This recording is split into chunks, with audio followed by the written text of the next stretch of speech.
อบคุณแทงคิวขอบใจสายทานหลังไหลต่อความเป็นห่วงเป็นใยพี่น้องแดนไกลสวยเหลือแบ่งปันข้าวทุกยามยากทุกศาสตร์รวมพลังกันสร้างลาวไทยเฮาพี่น้องกันคำว่าคู่กันแต่ผู้หารมาชีกำเวียดจีนบ่ลืมสานเนื้อยามเราเขามีปัญหาทุกศาสตร์เข้ามาด้วยความศรัทธานาประเทศยามเกิดเหตุพร้อมขันอาสาเครื่องนุ่งห่มอาหารส่งมาหน่วยแพทย์อาสาและทีมกู้ภัยพวงสนสาวลาวจากแขวงอัตตปือแดนใต้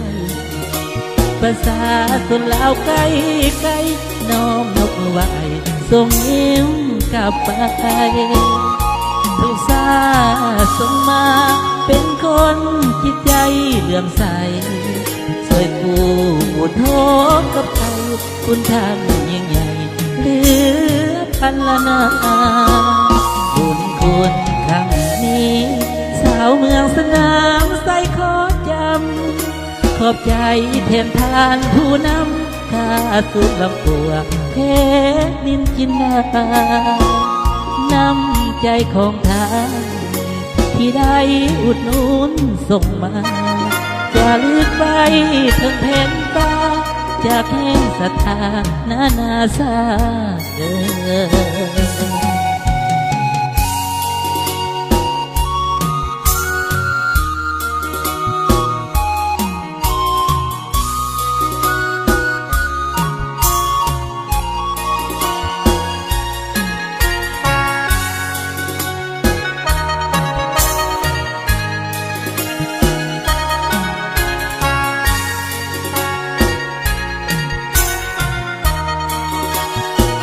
พวงสนสาวลาว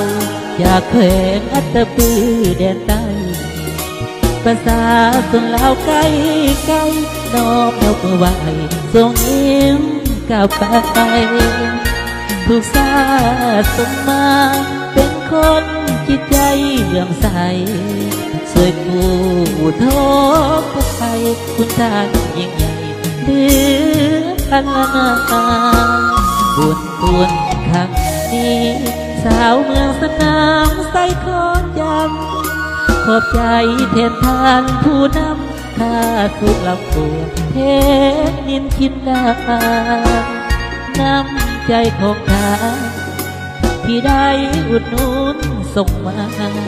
จะเลือกไว้ตั้งแผ่นฟ้าจากแห่งศรัทธานาซา